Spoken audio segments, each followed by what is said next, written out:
ನಮಸ್ಕಾರ. ಓಕೆ, ಇವಾಗಷ್ಟೇ ಇಬ್ಬರದು ಒಂದು ರೊಮ್ಯಾಂಟಿಕ್ ಕ್ಯೂಟ್ ಆದಿ ಕಾಲದ ರೊಮ್ಯಾನ್ಸ್ ಇದು. ಹೌದು. ಮೊನ್ನೆಲ್ಲ ಒಂದು ಶೂಟ್ ಆಗಿದೆ. ಸೊ ಆ ಶೂಟಿಂಗ್ ಎಕ್ಸ್ಪೀರಿಯನ್ಸ್ ಹೇಳೋದಾದ್ರೆ, ನೀವು ನಿಂತಿರ್ತೀರಾ, ಜಮದಗ್ನಿಯವರು ನೀರಿನ ಒಂದು ಕಲ್ ಮೇಲೆ ನಿಮ್ಮನ್ನ ಹಿಡ್ಕೊಳ್ಳೋ ಸೀನು. ಸೊ ಅಲ್ಲಿಂದ ಒಂದು ಟ್ರ್ಯಾಕ್ ಓಪನ್ ಆಗುತ್ತೆ. ಹೇಗ್ ನಡೀತಾ ಇದೆ? ತುಂಬ ಚೆನ್ನಾಗಿ ನಡೀತಿದೆ. ಅಂದರೆ ನಾವಿಬ್ರು ಆ ಸೀನ್ ಮಾಡುವಾಗ ಎಷ್ಟು ನಕ್ಕಿದ್ದೇವೆ ಗೊತ್ತಾ? ಸೆಟ್ ಅವರೆಲ್ಲ ನಕ್ಕಿದ್ದಾರೆ. ಅದು ಇದ್ದಿದ್ದು ಬೇರೆ ನೈಟ್ ಶೂಟಾ, ಸೊ ಲೇಮ್ ಜೋಕ್ಸ್ ಮಾಡ್ಕೊಂಡು ಸಖತ್ ಚಿಲ್ ಮಾಡ್ಕೊಂಡು ಮಾಡಿದ್ವಿ ಆ ಸೀನ್ ಅದು ಅಂತೂ. ಮಧ್ಯರಾತ್ರಿ 3 ಗಂಟೆಗೆ ಮುಗಿದಲ್ಲ. ಮಧ್ಯರಾತ್ರಿ ಇವರು ಬೆಂಡೆ ಆಗ್ತಾ ಇರ್ಲಿಲ್ಲ. ಬಟ್ ಇಟ್ ಇಸ್ ನೈಸ್, ಅಂದ್ರೆ ಚೆನ್ನಾಗಿದೆ, ಚೆನ್ನಾಗಿ ಬರ್ತಿದ್ದಲ್ಲ ಒಟ್ಟು. ಚೆನ್ನಾಗಿ ಬರ್ತಾ ಇದೆ. ಮೊನ್ನೆನೂ ಇನ್ನೊಂದು ಸೀನ್ ಮಾಡಿದ್ವಿ, ಅದು ಚೆನ್ನಾಗಿ ಬಂತು. ಈಗಲೇ ಹೇಳಿದ್ರೆ ನೀವು ನೋಡ್ಬೇಕಲ್ವಾ?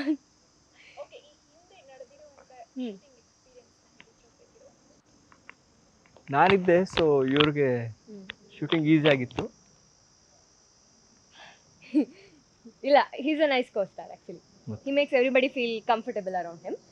ಸೊ ಚೆನ್ನಾಗಿತ್ತು. ಮೊನ್ನೆ ಕೂಡ ಸೀನ್ಸ್ ನಡೀತಾ ಇದೆ, ಅದೇ ಲವ್ ಟ್ರ್ಯಾಕ್ ಓಪನ್ ಆಗಿದೆ. ಅಂದರೆ ಕ್ಯೂಟ್ ಆಗಿದೆ. ಲವ್ ಟ್ರ್ಯಾಕ್ ಆಗಲಿ, ಸ್ವಲ್ಪ ಸಿಟ್ಟಿದೆ, ಪ್ರೀತಿ ಇದೆ, ಮಾತುಕತೆಗಳಿದೆ, ಜಗಳ ಇದೆ. ಕೋಳಿ ಜಗಳ ಅಂತಾರಲ್ಲ, ಆ ಥರನೇ.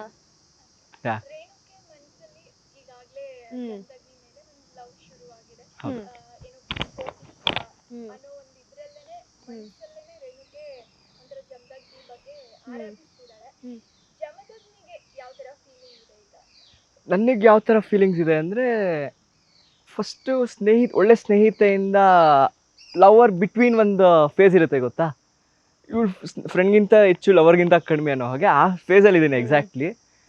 ಅಂದರೆ ಸೀಕ್ವೆನ್ಸ್ ಹೆಂಗಿರುತ್ತೆ ಅಂದರೆ, ರೇಣುಕೆನೇ ಆಗಿದ್ರು ಶಿ ಈಸ್ ಅ ಗರ್ಲ್, ಆ ಒಂದು ಡಿಫ್ರೆನ್ಸ್ ಏನಿದೆ.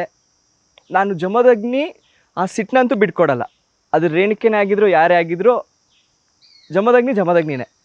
ಸೊ ಆ ಫೇಸಲ್ಲಿ ಇದ್ದೀನಿ ಸದ್ಯಕ್ಕೆ. ಇನ್ನೂ ರೇಣುಕೆಗೋಸ್ಕರ ಕೋಪ ಕಡಿಮೆ ಮಾಡ್ಕೊಳ್ಳೋದಾಗಿರಲಿ ಆ ಥರ ಏನೂ ಆಗಿಲ್ಲ, ಆಗೋದು ಇಲ್ಲ ಅನ್ಕೋತೀನಿ. ಇಲ್ಲ, ರೇಣುಕೆಗೆ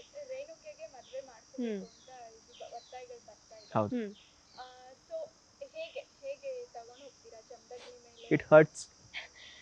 ಅಂದರೆ ಇನ್ನ ರೇಣುಕೆಗೆ ಆಗಲಿ ಕಂಪ್ಲೀಟ್ ಪ್ರೀತಿ ಅಂತ ತೋರಿಸಿಲ್ಲ ಜಮದಗ್ನಿ ಮೇಲೆ, ಅಟ್ರಾಕ್ಷನ್ ಅಷ್ಟೇ. ಯಾಕೆಂದರೆ ಸುಮಾರು ವರ್ಷಗಳಾಗಿರುತ್ತೆ ನೋಡಿ ರೇಣುಕೆಗೆ ಜಮದಗ್ನಿನ. ಒಂಥರ ಚಿಕ್ಕ ವಯಸ್ಸಲ್ಲಾದರೆ ಜಮದಗ್ನಿ ತುಂಬ ಕೋಪ ಅಂತ ಬರೀ ಸಿಟ್ಟು ಮಾಡ್ಕೋತಾ ಇದ್ಲು ರೇಣುಕೆ ಜಮದಗ್ನಿ ಮೇಲೆ, ಕೋಪಿಷ್ಟ ಅಂತ ರೇಗಿಸ್ತಾ ಇದ್ಲು. ಆದರೆ ಈಗ ಯಾವ ಥರ ಫೇಸಲ್ಲಿದ್ದಾಳೆ ಅಂದರೆ ರೇಣುಕೆ ಕೋಪ ಹೋಗ್ಬಿಟ್ಟಿದೆ, ಪ್ರೀತಿ ಶುರು ಆಗಿದೆ ರೇಣುಕೆ ಮನಸ್ಸಲ್ಲಿ. ಅಂದರೆ ಜಮದಗ್ನಿ ಎಷ್ಟೇ ಬೈದ್ರು ಅದು ಕಿವಿಗೆ ಹೋಗ್ತಾ ಇಲ್ಲ ರೇಣುಕೆಗೆ. ಅದು ಪ್ರೀತಿಯ ಮಾತುಗಳ ಥರ ಕೇಳಿಸ್ತಾ ಇದೆ. ಎಷ್ಟೇ ಬೈದು ನಾನು ಹೋಗ್ಬೇಕು ಅಂದ್ರೆ ಜಮದಗ್ನಿ ಅಂತ ಕರೆಯೋದು. ಒಂದು 3 ಸಲ ಹೋಗ್ತೀನಿ, ಹೋಗು ಅಂತ, ಆದ್ರೂ ಬಿಡಲ್ಲ.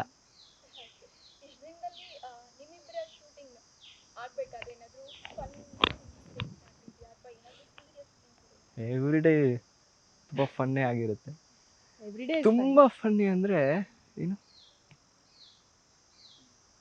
ಇಲ್ಲ, ಸೀರಿಯಸ್ ಸೀನ್ಸ್ ಅಲ್ಲಿ ನಗ್ತಾ ಇರ್ತೀವಿ ಇಬ್ರು. ಸೀರಿಯಸ್ ಆಗಿ ಇರಬೇಕು ಆಗಲ್ಲ. ನಮ್ ಸೆಟ್ ಅವ್ರು ಬಿಡಲ್ಲ, ಅರ್ಧ ಜೋಕ್ಸ್ ಕ್ರ್ಯಾಕ್ ಮಾಡ್ತಿರ್ತಾರೆ, ಸೀರಿಯಸ್ ಬ್ಯಾಕ್ಗ್ರೌಂಡ್ ಮ್ಯೂಸಿಕ್ ಕೊಡ್ತಾ ಇರ್ತಾರೆ. ಬ್ಯಾಕ್ಗ್ರೌಂಡ್ ಮ್ಯೂಸಿಕ್ ಜಮದಗ್ನಿ ರೇಣುಕೆ ಕಣ್ಣಿಟ್ಟು ನೋಡ್ಬೇಕು ಅಂದಾಗ ನಮ್ ಸೆಟ್ ಅವ್ರಿಗೆ BGM ನೆನಪಾಗುತ್ತೆ. ಸೊ ಅವ್ರ ಲವ್ ಟ್ರ್ಯಾಕ್ ಎಲ್ಲ ಸ್ಟಾರ್ಟ್ ಮಾಡ್ಬಿಟ್ಟಿರ್ತಾರೆ, ಆ ಫೀಲಿಂಗ್ಸ್ ಅಲ್ಲಿ ಇರ್ತಾರೆ ಅವರು. ಸೊ ಬ್ಯಾಕ್ಗ್ರೌಂಡ್ ಮ್ಯೂಸಿಕ್ ಕೊಡ್ತಿರ್ತಾರೆ. ಸೊ ಸೀರಿಯಸ್ ಆಗಂತೂ ಒಂದು ಸೀನು ಮಾಡಿಲ್ಲ, ಮಜಾ ಮಾಡ್ಕೊಂಡೇ ಮಾಡ್ತೀವಿ ಎಲ್ಲ ಸೀನೇ ಆಗಲಿ.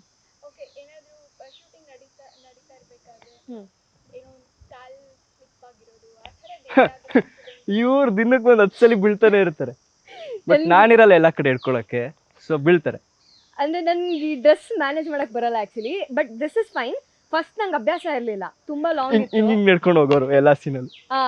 ನಂಗೆ ನಡೆಯಕ್ ಬರ್ತಾ ಇರ್ಲಿಲ್ಲ, ಸುಮಾರು ಸಲ ಬಿದ್ದಿದ್ದೆ. ಅಂದ್ರೆ ಬೀಳಂಗ್ ಆಗಿದ್ದೆ, ಮೊನ್ನೆ ನಿಜವಾಗ್ಲೂ ಬಿದ್ದೆ. ಅಂದ್ರೆ ಏನಾಗುತ್ತೆ ಅಂದ್ರೆ ಅದು ತುಂಬಾ ಲಾಂಗ್ ಕೊಟ್ಟಿರ್ತಾರೆ, ಎತ್ಕೊಂಡು ಓಡಾಡಕ್ ಆಗಲ್ಲ. ಸೊ ಹಂಗೆ ನಡ್ಕೊಂಡು ಹೋಗ್ತೀನಿ, ನಾನು ನಡೆಯಕ್ ಟ್ರೈ ಮಾಡ್ತೀನಿ, ಹಂಗೆ ಪ್ರತಿ ಸಲನೂ ಎಳುತ್ತೀನಿ, ಇಲ್ಲ ಬೀಳ್ತೀನಿ.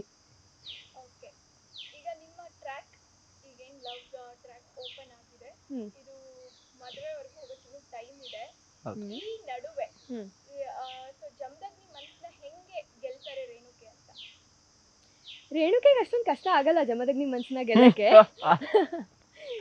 ಯಾಕಂದ್ರೆ ಅವಳು ಕ್ಯೂಟ್ ಆಗಿ ತುಂಬಾ ಒಳ್ಳೆ ಹುಡುಗಿ, ಯಾರ ಮನ್ಸನ್ನು ನೋಯಿಸೋ ಅಂತವಳಲ್ಲ. ಆದ್ರೆ ಸ್ವಲ್ಪ ಹಠ ಜಾಸ್ತಿ ರೇಣುಕೆಗೆ. ಜಮದಗ್ನಿಗೆ ಸಿಟ್ಟಿರ್ಬೋದು, ಆದ್ರೆ ರೇಣುಕೆಗೆ ಹಠ ಜಾಸ್ತಿ. ಸೊ ಅಷ್ಟೊಂದು ಕಷ್ಟ ಆಗಲ್ಲ ಅನ್ಸುತ್ತೆ ರೇಣುಕೆಗೆ ಜಮದಗ್ನಿ ಮನ್ಸ್ ಗೆಲ್ಲಕ್ಕೆ ಅಷ್ಟೊಂದು ಕಷ್ಟ ಆಗಲ್ಲ. ಯಾರಿಗೆ ನಾನು ಹೇಳ್ಬೇಕಾ? ಏನ್ ಟಿಪ್ಸ್ ಕೊಡ್ಬೇಕು? ಅದು ನಮ್ಮ ಪಾರ್ಟ್ನರ್ನ ಅರ್ಥ ಮಾಡ್ಕೊಂಡು ಅವ್ರಿಗೇನು ಇಷ್ಟ ಅನ್ನೋದನ್ನ ಫಸ್ಟ್ ತಿಳ್ಕೊಬೇಕು. ಹಾಗೆ ನಡ್ಕೊಂಡ್ರೆ ಆಬ್ವಿಯಸ್ಲಿ ಅವ್ರು ಒಪ್ಕೋತಾರೆ ಅವ್ರ ಪಾರ್ಟ್ನರ್ ಇದ್ದವ್ರು. ಅವ್ರ ಜಮದಗ್ನಿ ಏನು ಇಷ್ಟಪಡಲ್ಲ, 24/7 ಸಿಟ್ಟಲ್ಲೇ ಇರ್ತಾರೆ. ನನಗೆ ಮನೇಲಿ ಊಟ ಕೊಡೋದೇ ಇಷ್ಟು, ಏನು ಬೇರೆ ತಿನ್ನಕ್ಕೂ ಬಿಡಲ್ಲ. ಅಪ್ಪ ರುಚಿಕರು, ಅಮ್ಮ ಸತ್ಯವತಿ ಅವರಂತೂ ಕೇಳ್ಕೊತಾ ಇರ್ತಾರೆ ಅಪ್ಪನ, ಅಚ್ಚಿ ಚೂರಾದ್ರೂ ಊಟ ಮಾಡ್ಲಿ ಅವನು ಅಂತ, ಅದಕ್ಕೂ ಬಿಡಲ್ಲ. ಸೊ ಇನ್ನೇನು ಇಷ್ಟಪಟ್ರೆ ಏನು ಕೊಡ್ಸೋದು ಇಲ್ಲ ರುಚಿಕರು.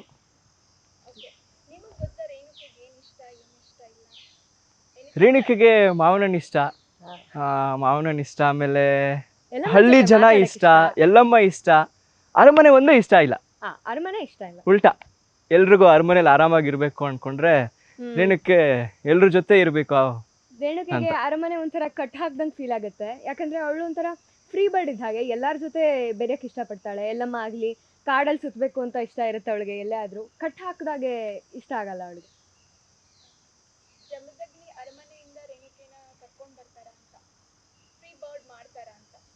ಮಾಡೋಣ ಶೀಘ್ರದಲ್ಲಿ, ಎಪಿಸೋಡ್ಸ್ ಬರುತ್ತೆ, ಕಾಯೋಣ, ಶೀಘ್ರದಲ್ಲೇ ಎಲ್ಲ ಆಗುತ್ತೆ. ಒಂದ್ಸಲಿ ಕರ್ಕೊಂಡೋಗಿ ಅವ್ರ ಅಪ್ಪನ ಕೈಲಿ ಬೈಸ್ಕೊಂಡೆ ಸರಿಯಾಗಿ. ಚಿಕ್ಕ ವಯಸ್ಸಲ್ಲಿ ಕರ್ಕೊಂಡು ಹೋಗಿ ಬೈಸ್ಕೊಂಡಿದ್ದಾರೆ, ಹಾಗಾಗಿ ಅವ್ರಿಗೆ ನನ್ನ ಒಂಚೂರು ಇದೆ. ರಾಜರ ಮೇಲೆ ಸಿಟ್ಟು, ರೇಣುಕೆ ಮೇಲೆ ಸಿಟ್ಟಿದೆ. ಬಟ್ ಅಷ್ಟೊಂದೇನು ಸಿಟ್ಟಿಲ್ಲ ಅಲ್ಲ? ಅಷ್ಟೊಂದೇನಿಲ್ಲ, ಬಟ್ ಬಟ್ ಯಾರು ಇದೆ.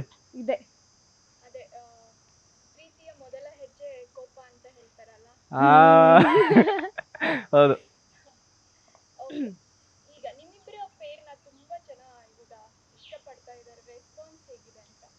ರೆಸ್ಪಾನ್ಸ್ ಚೆನ್ನಾಗಿದೆ, ಹೌದು.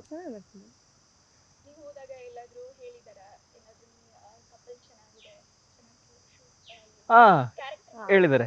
ಅಂದ್ರೆ ರೇಣುಕೆ ಪಾತ್ರ ಹೇಗಿರ್ಬೇಕಿತ್ತು, ಜಮದಗ್ನಿ ಪಾತ್ರ ಹೇಗಿರ್ಬೇಕಿತ್ತು, ಅವರಿಬ್ರು ಕಾಂಬಿನೇಷನ್ ಹೇಗಿರ್ಬೇಕಿತ್ತು, ಹಂಗೆ ಇದೆ, ಚೆನ್ನಾಗಿ ಬರ್ತಿದೆ ಅಂತ ಹೇಳಿದ್ದಾರೆ. ಓ ತುಂಬಾ ಮಜಾ ಮಾಡ್ತೀವಿ ಸೆಟ್ಟಲ್ಲಿ. ಒಂದಿನಾನು ಯಾರು ಕೋಪ ಮಾಡ್ಕೊಂಡಿದ್ದಾಗ್ಲಿ, ಬೇಜಾರ್ ಮಾಡ್ಕೊಂಡಿದ್ದಾಗ್ಲಿ ಇಲ್ವೇ ಇಲ್ಲ ನಮ್ಮ ಸೆಟ್ಟಲ್ಲಿ. ಎಲ್ಲ ನಗ್ಕೊಂಡೇ ಇರ್ತಾರೆ. ಅದು ಸೀರಿಯಸ್ ಸೀನ್ ಆದ್ರೂ ನಗ್ತಿರ್ತಾರೆ. ಸೊ ಸೀರಿಯಸ್ ಸೀನಲ್ಲೇ ಜಾಸ್ತಿ ನಗೋದು. ನಗೋ ಸೀನ್ ಇದ್ರೆ ನಗಕ್ ಬರಲ್ಲ ಯಾರಿಗೂ. ಹೌದು, ನನ್ಗಂತೂ ಬೇಗ ನಗು ಬಂದ್ಬಿಡುತ್ತೆ. ಯಾರಾದ್ರೂ ಆಪೋಸಿಟ್ ಸ್ವಲ್ಪ ಜೋಕ್ ಕ್ರ್ಯಾಕ್ ಮಾಡಿದ್ರು ನಂಗೆ ನಗು ಬರುತ್ತೆ. ಸೊ ಅದನ್ನ ಪಾಪ ಮಿಸ್ಯೂಸ್ ಮಾಡ್ಕೋತಾ ಇದಾರೆ ಎಲ್ಲ, ಬೇಕು ಅಂತ ನಗಿಸ್ತಾ ಇದ್ದಾರೆ ನನ್ನ. ಗೊತ್ತು ಅವ್ರಿಗೆ ನಾನು ಬೇಗ ನಗ್ತೀನಿ ಅಂತ. ಆದ್ರೂ ಸೀರಿಯಸ್ ಸೀನ್ ಇರುವಾಗ ಸೆಟ್ ಅವರೆಲ್ಲ ಜೋಕ್ ಕ್ರ್ಯಾಕ್ ಮಾಡಿ ನನ್ನ ನಗಿಸ್ತಾ ಇದ್ದಾರೆ. ತುಂಬಾ ದುಃಖ ಆಗುತ್ತೆ. ದುಃಖ ಪಡೋರು ಇರೋಬ್ರೆ. ಇಲ್ಲ, ಸೀರಿಯಸ್ ಆಗಿ ಮಾಡ್ಬೇಕು. ಅಲ್ಲಿ ಶಾರ್ಟ್ ಇನ್ನೇನ್ ಆಕ್ಷನ್ ಅನ್ನುವಾಗ ನಗಿಸ್ಬಿಡ್ತಾರೆ. ನನಗ್ ಬೇರೆ ಕಂಟ್ರೋಲ್ ಆಗಲ್ಲ, ಕಂಟ್ರೋಲ್ ಮಾಡ್ಕೊಂಡು ಮಾಡ್ತಾ ಇದ್ದೀನಿ. ಆದ್ರೂ